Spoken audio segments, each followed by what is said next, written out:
Hey everyone! Today we're exploring another chilling and disturbing case. If you'd like to support the channel, don't forget to hit that subscribe button and stay engaged. It really means a lot. I truly appreciate it. Now, take a deep breath and let's dive in.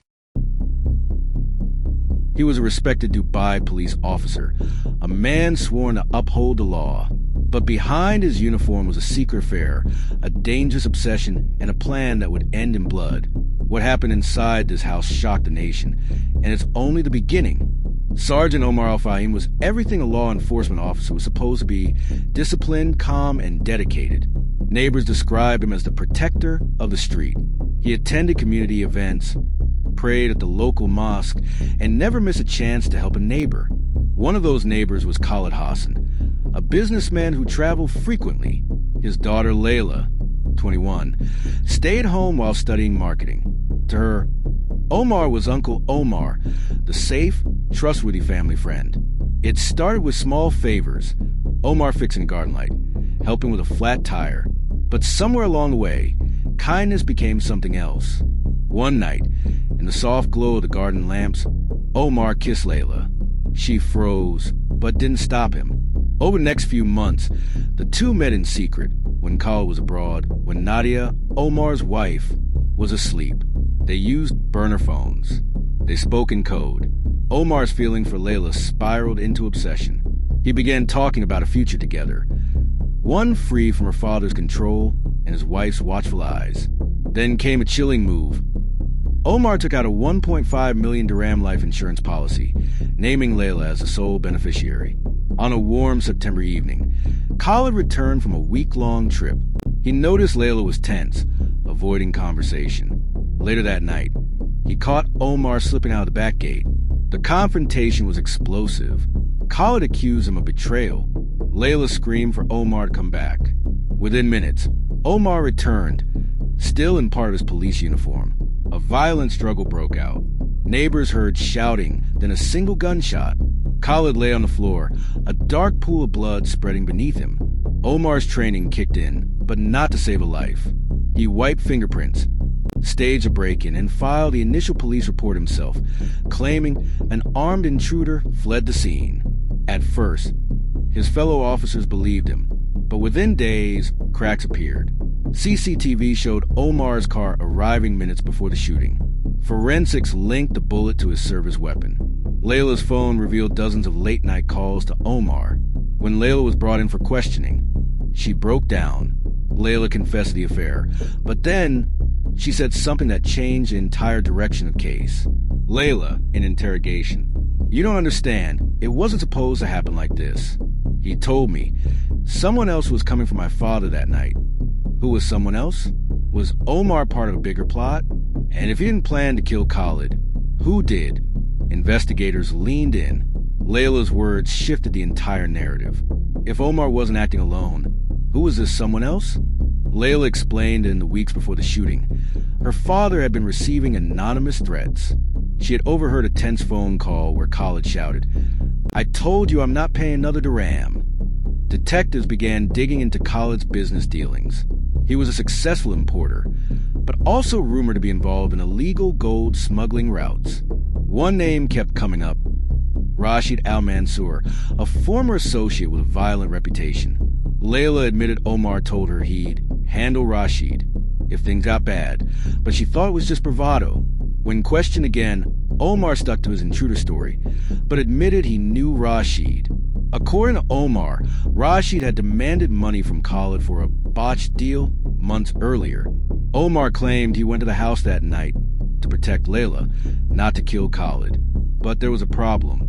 Neighbors saw only Omar enter the villa. No signs of forced entry. No Rashid on CCTV. Just when detectives were ready to dismiss Rashid as a scapegoat, forensics made a shocking discovery. In a corner of the villa's garden, partially buried in the soil, was a burned scrap of fabric containing traces of gunpowder and DNA that did not belong to Khalid, Layla, or Omar. The profile was a match for Rashid Al-Mansour. Could it be that Rashid entered to the back, confronted Khalid, and in the chaos Omar arrived, making everything spiral out of control? Or was Rashid there on Omar's orders, a hired triggerman who lost his nerve? The Dubai Police Department was now facing a scandal, a serving officer entangled in a possible contract killing linked to criminal networks. Media outlets splashed Omar's photo across headlines, calling him the lover, the cop, the killer. Meanwhile, Rashid had vanished. His phone was switched off, bank accounts emptied. Nighttime security footage plays. A hooded man is seen walking down a deserted alley in Sharjah. He stops, turns to look directly at the camera, and smiles before disappearing into the shadows. The official story was already cracking, but now, a fugitive with violent past had stepped out of the shadows. And what Rashid was about to reveal would change everything. Interpol notices went out. Border crossings were on alert. For 2 weeks, Rashid Al-Mansour evaded capture. Then, in an early morning raid on a derelict warehouse in Ayman, police found him, sitting calmly on a mattress, smoking a cigarette, as if he'd been waiting. When officers cuffed him, he spoke just one sentence: "You've got the wrong man in prison." In interrogation, Rashid claimed Khalid owed him 4 million dirhams from a failed gold shipment. Yes, he went to the villa that night, but not to kill Khalid. According to Rashid, Omar had called him earlier that day, offering information on Khalid's schedule in exchange for settling things quietly. Rashid insisted Omar wanted Khalid scared, not dead. But when Rashid arrived, he heard a gunshot and saw Omar standing over Khalid's body. Rashid, he looked at me and said, "You saw nothing." Rashid then dropped a bombshell. Omar had mentioned a payout if Khalid was gone. Investigators already knew about the 1.5 million dirham life insurance policy, naming Layla as the beneficiary. But now, Rashid claimed he had seen Omar holding the signed policy documents the week before the murder. If true, this meant the killing wasn't a heat-of-the-moment act. It was premeditated. But Rashid's DNA was at the scene. He admitted to being in the garden, but swore he never entered the house. Investigators were split. Was Rashid telling the truth or framing Omar to save himself? Was Omar protecting Layla or protecting the payout? Then came the breakthrough. While examining Khalid's villa again, crime scene techs lifted a smudged fingerprint from a cabinet drawer in the study. It didn't belong to Khalid, Layla, Omar, or Rashid. The print belonged to Nadia Al-Fahim, Omar's wife. The camera pans slowly to Nadia sitting in a darkened living room, sipping tea. Her eyes are cold, unblinking. She reaches into a drawer, pulls out a small USB drive, and slips it into her handbag. She was the loyal wife, the mother of his children, the woman who stood beside him in public. But the fingerprint changed everything.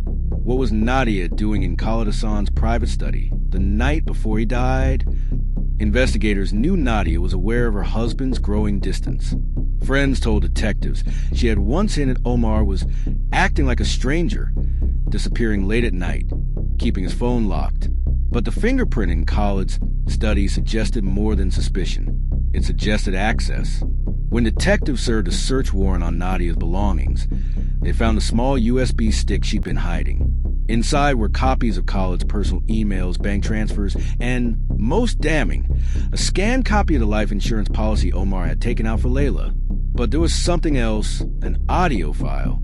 The file was a voice memo, recorded just 3 days before the murder. Khalid angry. "You're out of your mind if you think I'll let you ruin her life." Nadia, calm. "I'm not here to ruin anything. I'm here to make sure she pays like I did." Detectives sat in silence. The tone in Nadia's voice wasn't that of a heartbroken wife. It was controlled, deliberate. It turned out Omar and Nadia's marriage was not the picture-perfect union it appeared to be. Financial records showed Nadia had bailed Omar out of debt more than once. In return, she had quietly tied herself into his assets, ensuring that if he ever left her, she would still hold power. But when Nadia discovered the affair with Layla, the insurance policy and the possible escape plan, her motive crystallized. Revenge with profit attached. Now the investigation had 3 tangled suspects. Omar, the obsessed lover and officer with a murder weapon. Rashid, the criminal associate with a debt to settle. Nadia, the betrayed wife with inside knowledge and access. Theories shifted daily. Did Nadia and Rashid work together to frame Omar? Did Nadia use Rashid's threats to lure Omar into a deadly trap? Or was she there that night to ensure both men destroyed each other? Final shot. Police body cam footage from the night of Khalid's death. Officers walk through the dimly lit villa. The camera pauses at the back door, where a small, blood-stained scarf is caught in a hinge. DNA tests confirm it belongs to Nadia Al-Fahim. The clues were in plain sight, but no one saw the full picture. Until now, Nadia's plan wasn't just about betrayal. It was about power, profit, and payback. Forensics confirmed the blood on the scarf was Khalid's, meaning Nadia was in the villa during or immediately after the murder. Confronted with the evidence, Nadia didn't flinch. Instead, she smiled and asked for a lawyer. Investigators dug deeper and uncovered something startling.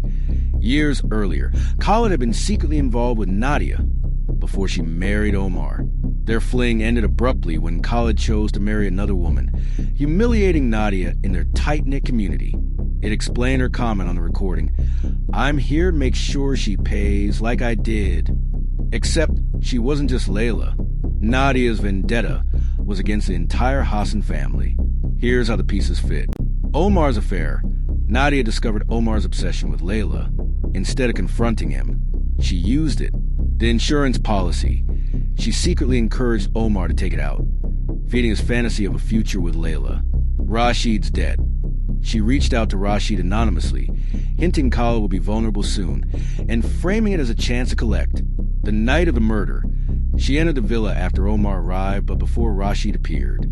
The plan: let the two men's confrontation turn deadly, then leave just enough evidence to ruin them both.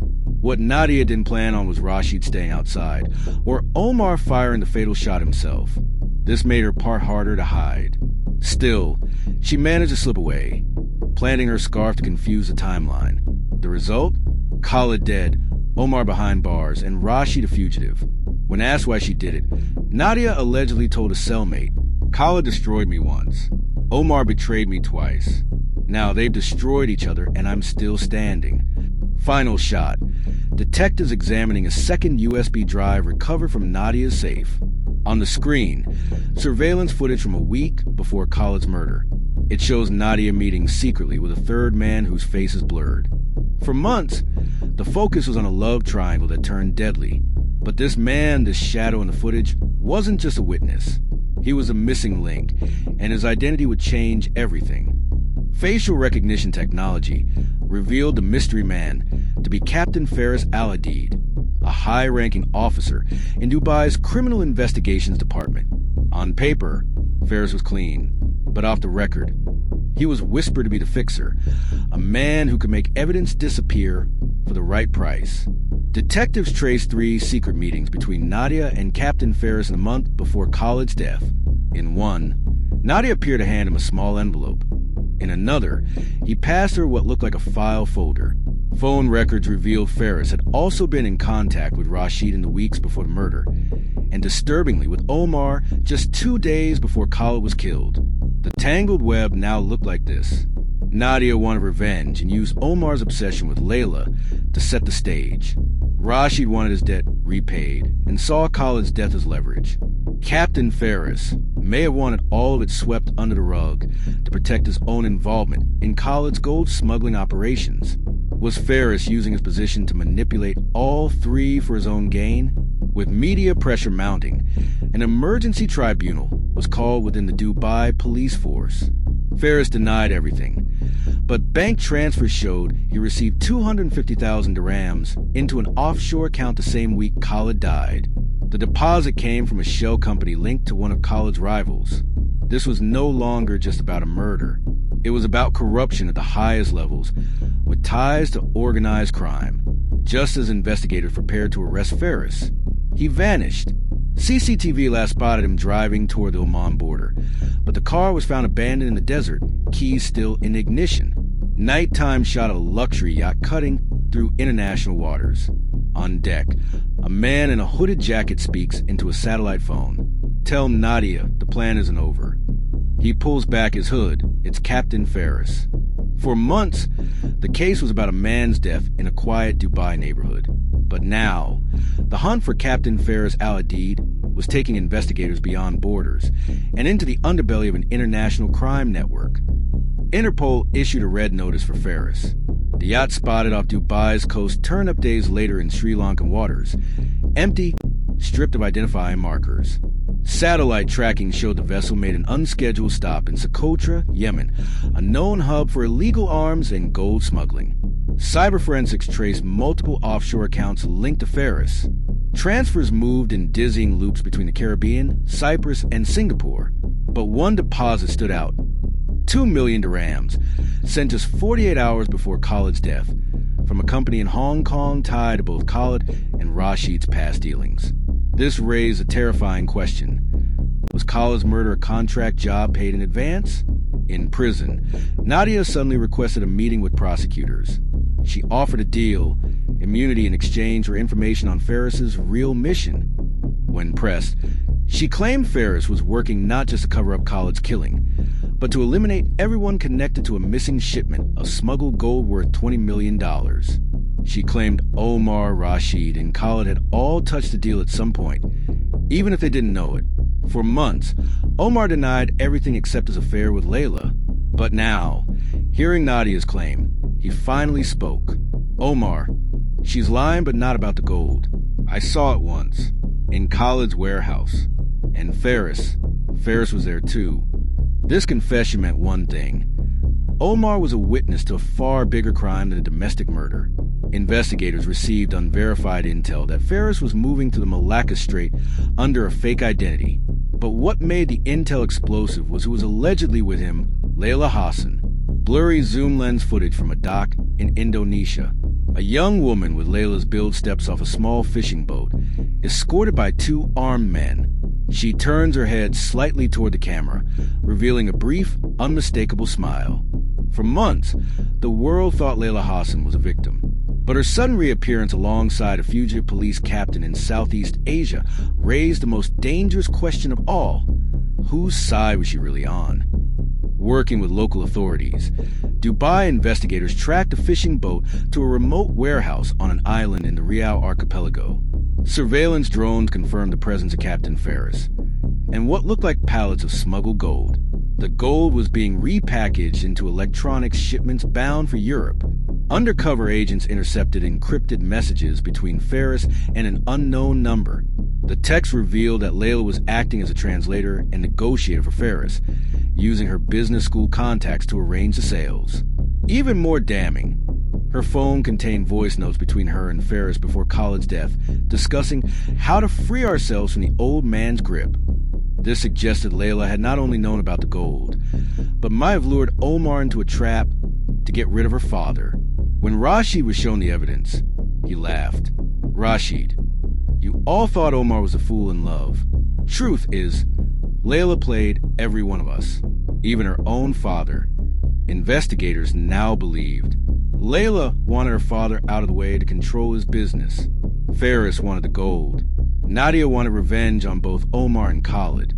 And Omar was a pawn in all of it, manipulated into pulling the trigger. In a dawn operation, Indonesian and Dubai authorities stormed the warehouse. Gunfire erupted. Ferris was captured after a brief standoff. Several men were killed. Layla tried to flee through the back, but was cornered on the dock. Witnesses say she didn't cry, didn't plead. She simply stared coldly at the officers and whispered, "You'll never find it all." Half of the gold was recovered. The rest vanished. Omar, sentence reduced to 20 years after new evidence showed premeditation was unlikely. Nadia, convicted of conspiracy, serving 15 years. Rashid, released under a plea deal for testifying against Ferris. Ferris, facing life imprisonment in Dubai for corruption, smuggling, and murder conspiracy. Layla, extradited to Dubai, awaiting trial, facing charges that could carry the death penalty. In the end, the truth was more twisted than anyone imagined. The affair, the murder, the gold, all threads in a web spun by the one person everyone thought was powerless. Layla Hassan didn't just survive the tragedy. She wrote it. Dubai, 2:17 a.m. The street outside Captain Rashid's villa was silent, but inside, shadows moved like predators. Surveillance cameras caught a hooded figure slipping over a back wall, moving with precision, like someone who knew the layout of the house. In the upstairs bedroom, Amina slept restlessly, unaware of the danger inches away. Downstairs, a glass door clicked open. No forced entry, no alarm. The intruder knew the codes. When Rashid returned home from a late patrol, the front gate was ajar. He stepped inside, calling for Amina, but the only sound was a faint drip of water somewhere in the kitchen. As he moved closer, he froze. There, on the marble floor, lay a single Polaroid photo of him and Amina in bed together. The photo had been taken from inside his own home. Then, from the shadows, a voice whispered his name. Rashid's pulse hammered in his ears. That voice, deep, calm, almost mocking, came from the corner of the kitchen. Voice, "You thought you could hide from me, Captain?" Rashid's hand instinctively reached for his sidearm, but before he could draw, the hooded figure stepped into the light. It wasn't a stranger. It was Omar, his neighbor, Amina's father. Omar's eyes were bloodshot, his face etched with rage. "Omar, while I was praying for my daughter's future, you were destroying it." The air between them crackled with hatred. Omar tossed something onto the table. A black duffel bag. Inside, stacks of cash, a gun, and a bloodstained scarf. "Omar, you're not the only one with secrets, Rashid. But tonight, only one of us walks out of here alive." Before Rashid could react, Omar lunged. The two men crashed into the counter, knives clattering, fists flying. In the struggle, a shot rang out. The camera cuts to the outside of the villa, one window illuminated, the figure collapsing, and then total darkness. What are your thoughts on this case? Share your thoughts in the comments below. And don't forget to subscribe to the channel to stay updated with more stories, where each case isn't just about crime, but also offers a lesson for life.